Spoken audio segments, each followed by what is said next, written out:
Hi everyone. Enclitics get a bad rap among a lot of people studying ancient Greek because they can seem very confusing.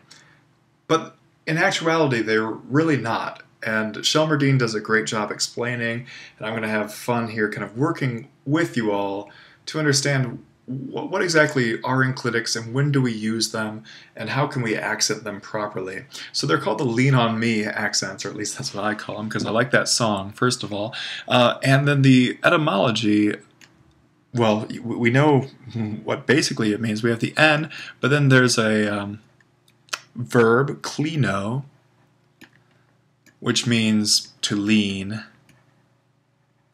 This is related, if we say recline, that's etymologically connected. That's, reclining. What these accents do, or what these words do, is they recline on the word preceding them. So that's what they're leaning on. They're leaning on me, and by me I mean the preceding word. So this can be, we have enclitics here, and we can distinguish these from proclitics, which we've talked about before, which are accentless words. Words like N over here, or oo.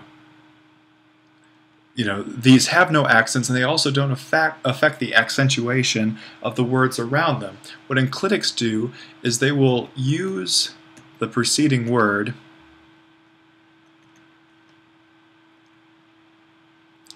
to take on often an additional accent. But there's a set of rules, and these always apply, so they're a set of rules worth learning, and we're going to be able to see how this all works out. So I'm going to scroll down, and this is a chart that Shelmerdine has on, let's see, page 35 of Chapter 7. This is Chapter 7, Section 4. And we remember from early on in Chapter 1, we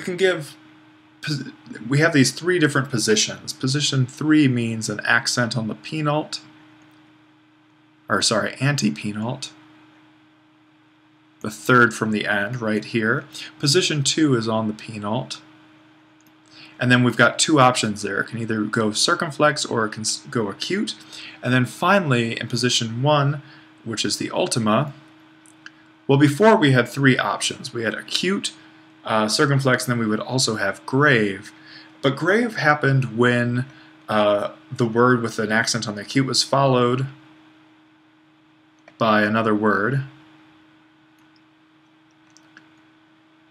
And that word at the time, that was not enclitic. However, with any of these enclitic cases that we have, a grave would turn into an acute because these enclitics aren't powerful. They're not going to turn it into a grave. They'll keep it an acute, as we see right here. So this former option that we had when we had three different ways of looking at position 1, namely accents on the ultima, now we only have two because this grave has been removed because the enclitics don't need it. Alright, so let's look at what's going on here. We have in position 3 accent on the penult, and now we have what was a three-syllable word, and we can add this enclitic. And something I should have noted earlier about enclitics is our enclitics are either one syllable long or two syllable. If things ever got long enough to be three syllables, they wouldn't be enclitics anymore. There would be too much mass to them. So enclitics are only one syllable, which Shelmerdine, and I follow her here, uses one E to represent, or these double E, these disyllabic enclitics. So we're only going to get those options, and we're going to look at this first column are those that are monosyllabic enclitics, and then the second column is looking at the disyllabic enclitics. Most of our forms of to be will fall under this disyllabic, but we'll figure it out as we go. So let's just start with an example. And again, I'll follow Shelmerdine, but give some more explanation. So we had the word polemos, means war. Masculine, second declension, ho polemos. Now we're going to learn an enclitic called tis. And tis means different things when it's accented or not, but when it is enclitic, it's an indefinite particle.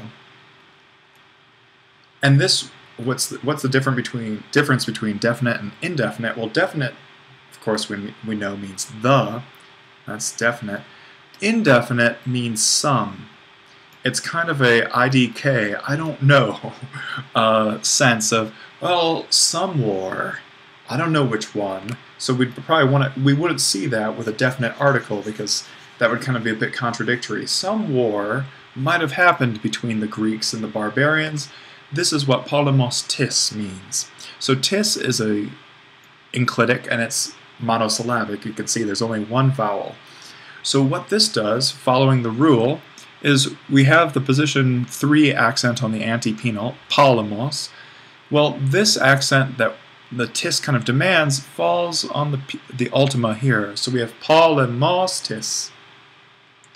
Good. Well, then we can also do this with a disyllabic. So polemos again, and then with st, which is our form of to be that we just learned. And it is enclitic and then disyllabic. You can see 1, 2. So then we follow this rule again. The accent's just falling on the ultima. This is going to be what normally happens. You'll see it here, and you'll see, well, position 1, we already had it on the ultima, so there's really no change. The only exception, the one that we're going to have to pay attention to, is this position 2 acute accent on the penult. This is the one that becomes a little bit weird, and you can see we're going to have to deal with some interesting disyllabic options there. But that's getting ahead of ourselves. Really, our kind of shorthand for the enclitic is that when you put an enclitic on the end of a word, after a word, you'll want to make sure that there's an acute accent on the ultima for the most part, this being the exception.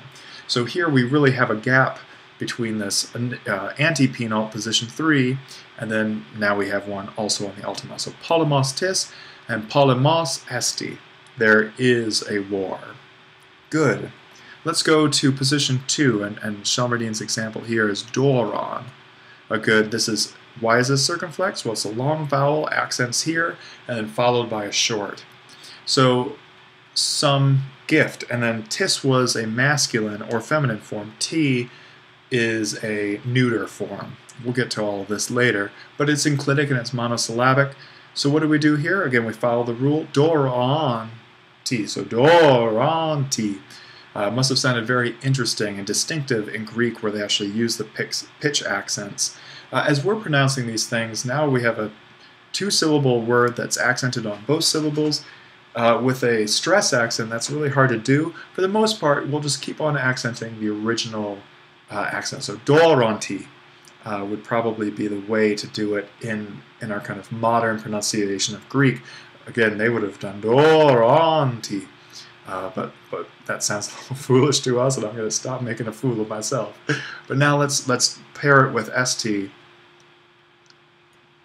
for our disyllabic proclitic.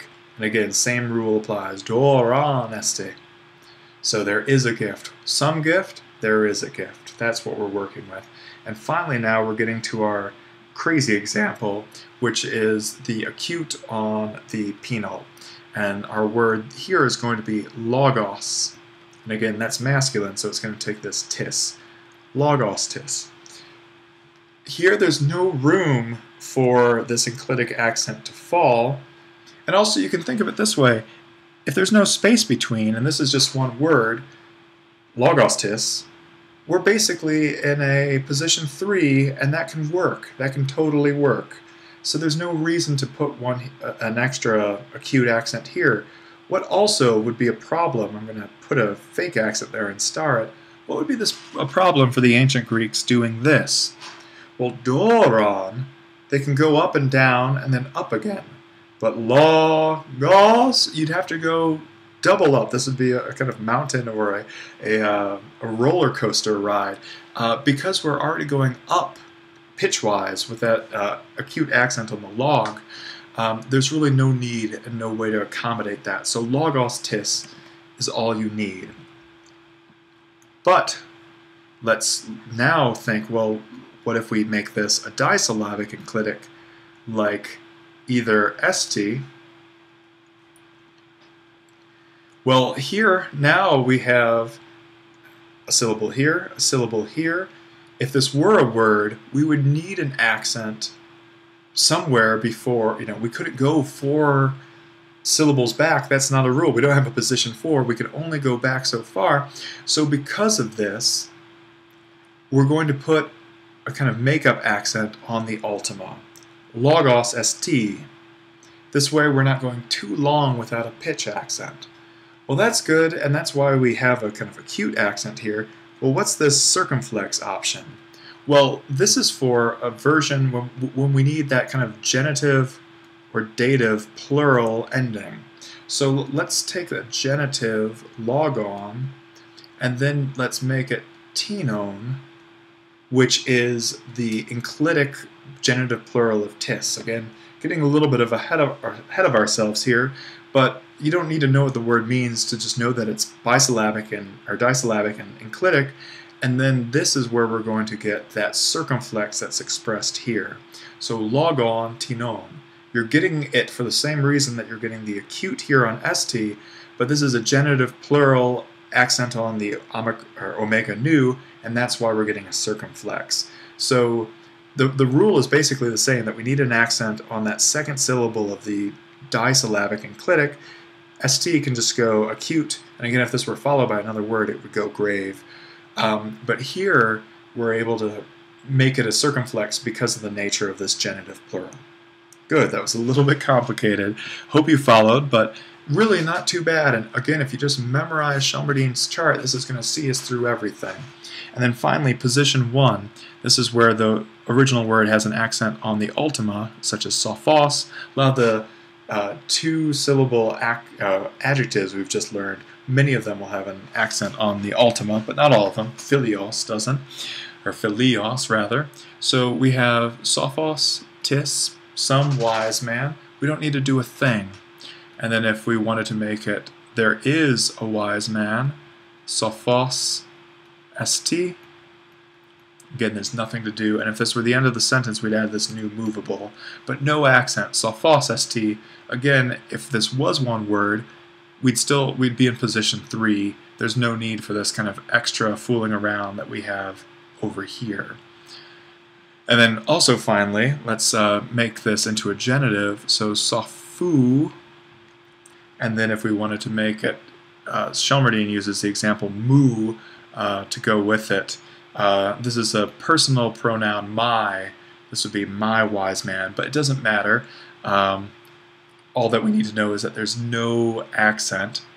And then if we wanted to make this disyllabic, as we have here, sophu tenu, and this tenu, like this tenon, is just a declined version of tis. Again, no accent. It works.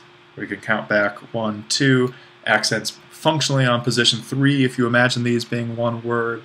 So we are set. So good, let's review.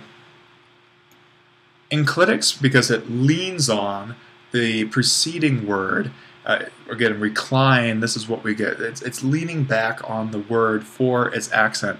Enclitics are different from proclitics because they're accentless, and they also don't care. They don't worry about what else is there, like oo or n. They just do their own thing. Enclitics need to actually interface, and what's practically happening is that these are becoming one word. The enclitic and the noun are joining, and then we're having to put them together in an accent sense. So here, when we have polemos tis, if we were to think of this as one word, polemos tis, if we'd have to change that sigma, right? Then we'd have 1 syllable, 2 syllable, 3 syllable, 4 syllable.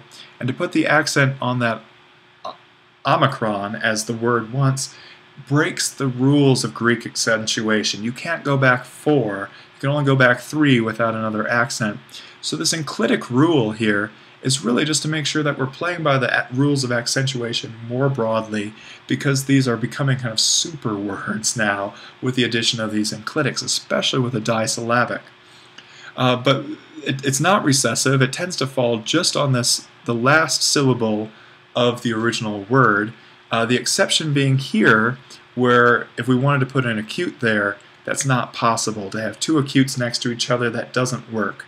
So it gets outsourced either by being forgotten here because it doesn't need it, or when you get into a disyllabic and you can't go back that far, you add your own accent here. Although I suppose you really, or no, you couldn't. That would be the fourth syllable back.